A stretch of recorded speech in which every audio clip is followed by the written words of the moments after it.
My sister's absolute terror of a son, a kid who has been allowed to get away with everything his entire life, looked me dead in the eye after he had just smashed my customized, expensive graduation cake onto the restaurant floor and said, with a smug, entitled little grin that his mother and father somehow find charming, "Eat it off the ground." And then, because the universe apparently hates me, the entire table, my entire family roared with laughter. They actually laughed. Was I wrong for the ice-cold, calculated, nuclear option I pulled later that night?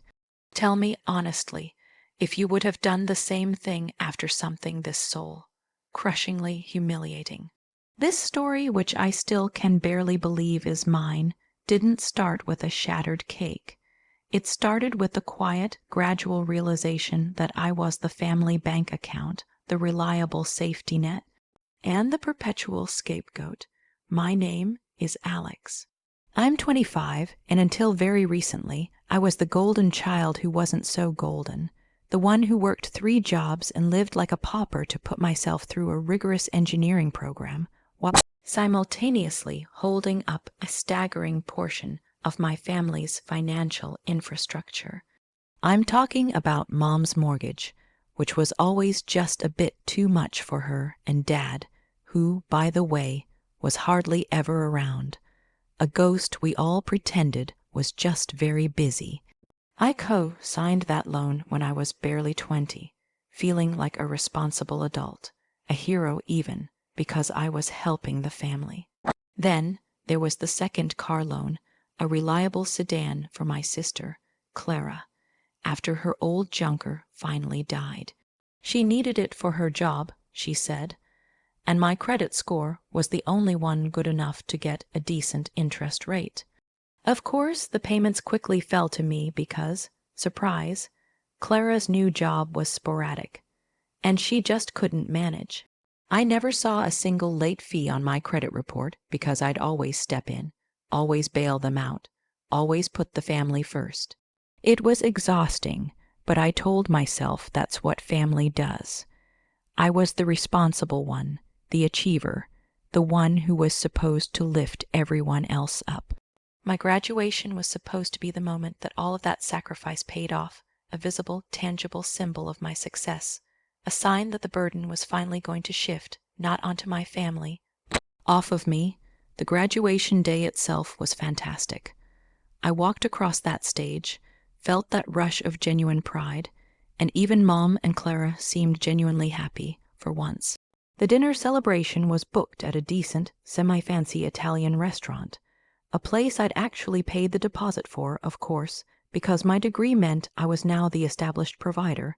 Even before I had my first salary, the guest list was small: Mom, Clara, her husband Mark, and their 7-year-old son, little Leo. Leo, the source of all the chaos. From the moment we sat down, Leo was a ticking time bomb. Clara and Mark, who practice a baffling, infuriating brand of lace, is fair parenting, simply chuckled at every outburst. He was loud, throwing breadsticks at the nice waiter, playing some horrible siren noise on his tablet at full volume, and generally making a spectacle of our table. Mom just kept sipping her wine, giving me a silent, pleading look that said, "Just ignore it, Alex, it's your special day." My special day was rapidly turning into a public nuisance. I tried to speak up once, gently asking if he could maybe turn the volume down. Clara snapped, "He's just excited, Alex. It's a restaurant, not a library. Relax. You just graduated, for God's sake." That shut me up. My sister's defense of her child always ended any argument because she and Mom would instantly circle the wagons, leaving me the outsider, the cold-hearted one who hated children. The truth is, I don't hate children. I hate entitled, spoiled children who are actively ruining the experience of others. And I especially hate the parents who foster that monster. The main courses came and went, with Leo demanding my pasta, and then screaming when he didn't like the texture. It was a miserable affair, but I was focused on the end goal, the cake. I'd ordered a beautiful, custom-made cake, my university colors, a little fondant figurine of me in a graduation cap, the whole shebang.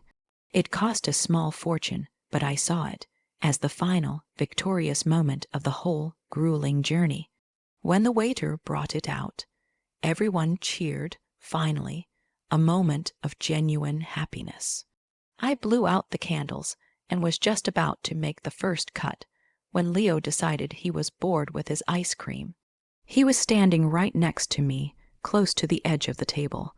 I saw him look at the cake, and there was this glint in his eye, this pure, unfiltered malevolence that made my blood run cold. It wasn't a childish mistake, it was a deliberate action. Before anyone could react, he slammed his tiny fist, not against the cake, but against the very edge of the cake stand. The ceramic stand tipped. The custom cake slid, in slow motion, across the slick tabletop, and then, with a horrifying, sickening splat, it hit the floor, scattering buttercream, fondant, and my dreams across the restaurant's burgundy carpet. A silence fell over the table, but it was not a silence of shock or anger at the perpetrator.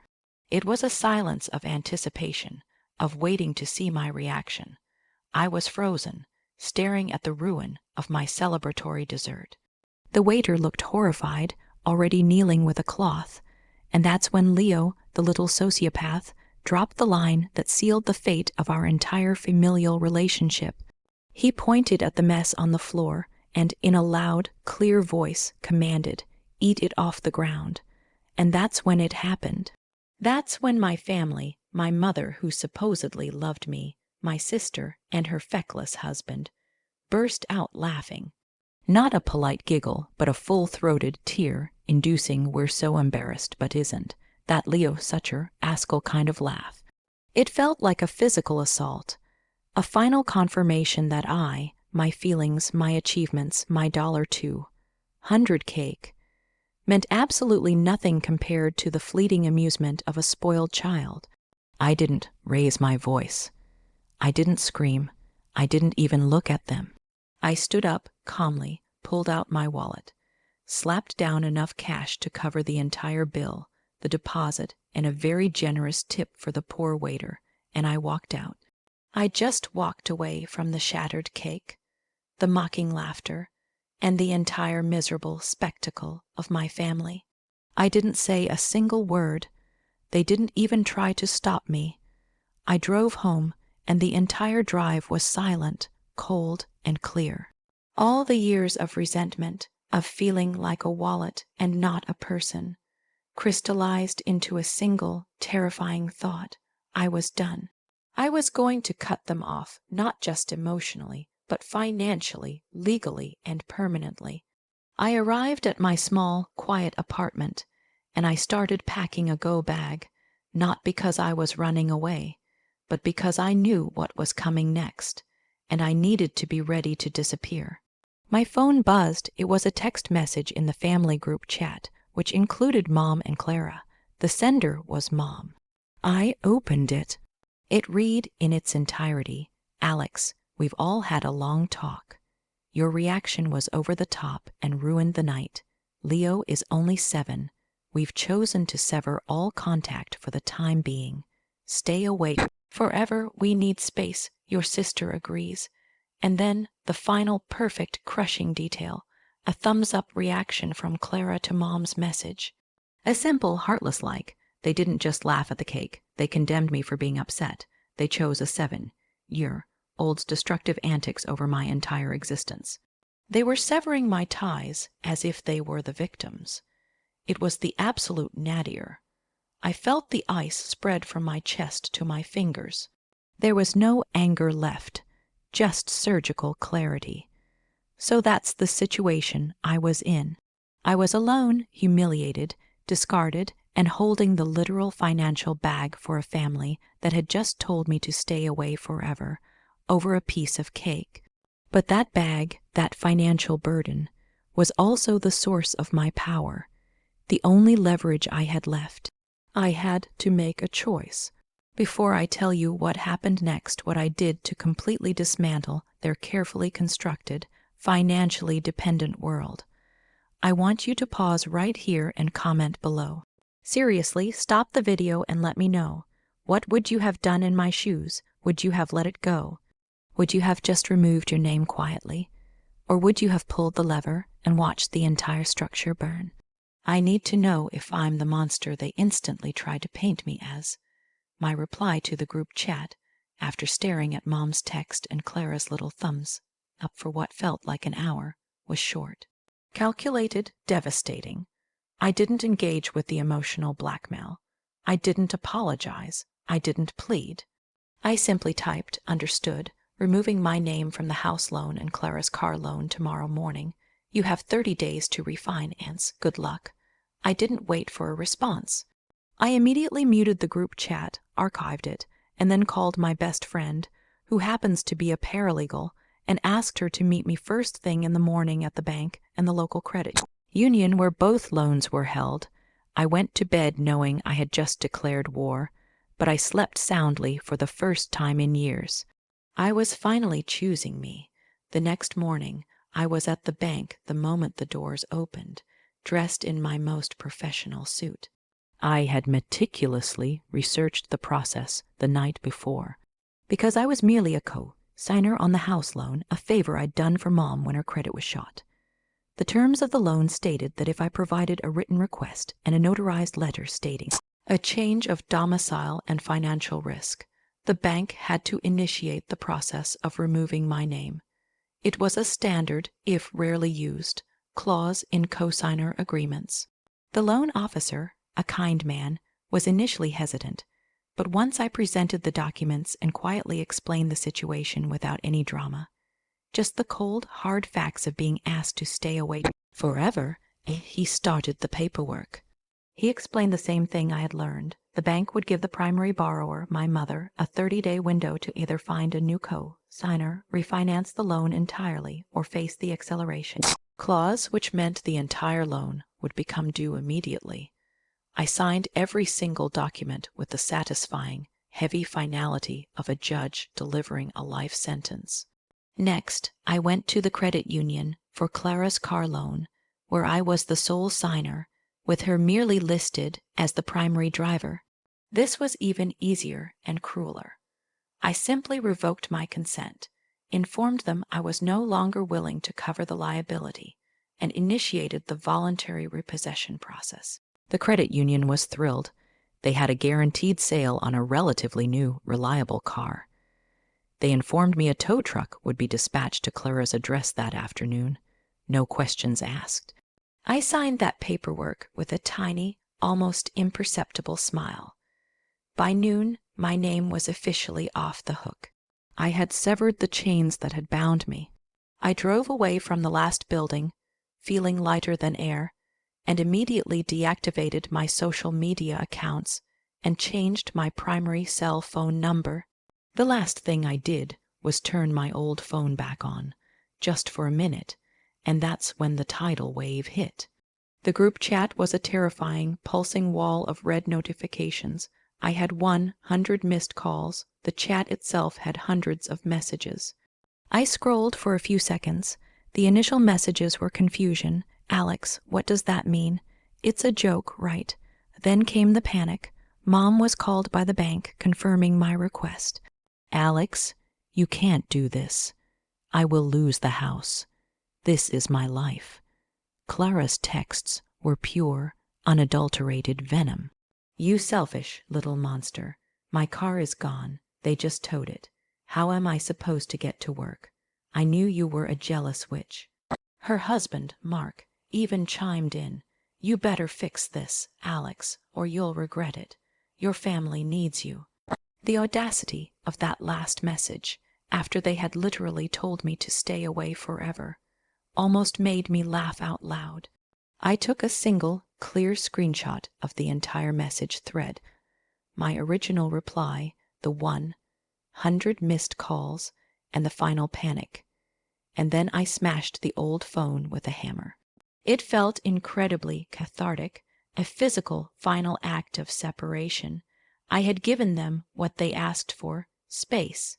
Permanent, financial, inescapable space. The aftermath was exactly what I expected. The house loan, which was sizable, was too big for Mom to refinance on her own, especially with her poor credit history. She lost the house within 2 months. She ended up having to move in with Clara and Mark, making their already strained financial situation, now minus a car and plus a mortgage payment they couldn't afford, an absolute nightmare. Clara, without the car, lost her job within a week because she couldn't commute. She tried to sue me, claiming emotional distress and financial sabotage, but the paperwork I had signed was ironclad. I simply presented the court with the bank agreements and, most damningly, a copy of the group chat message. "We've chosen to sever all contact. Stay away forever."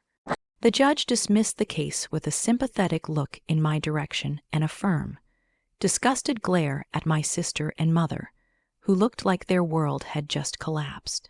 And that's the end of my life with them. I changed cities for my new job, which pays wonderfully, and I moved into a beautiful new apartment, unburdened by debt or obligation. I haven't spoken to them since the court hearing. I occasionally see passive, aggressive, heartbroken posts from Mom on a distant aunt's Facebook page, but I scroll right past. They wanted me gone. They chose a spoiled child's tantrum and their own pathetic laughter over my entire future. They got what they asked for. The only mistake I made was not getting out sooner. The moral of this story is simple. When you are being used as a doormat, sometimes the only way to get respect is to remove the doormat entirely and burn the welcome mat along with it. So there it is, the whole messy, unbelievable truth. If you were on my side, if you think they got exactly what they deserved for that kind of betrayal, then like this video right now. Subscribe for more stories like this because, trust me, I have a few more tales of family dysfunction that might just blow your mind. And please share your final thoughts on this whole mess in the comments section. Do you think 30 days was fair? Did I go too far, or did I do the only thing I could? Let me know. I'll see you all in the next story.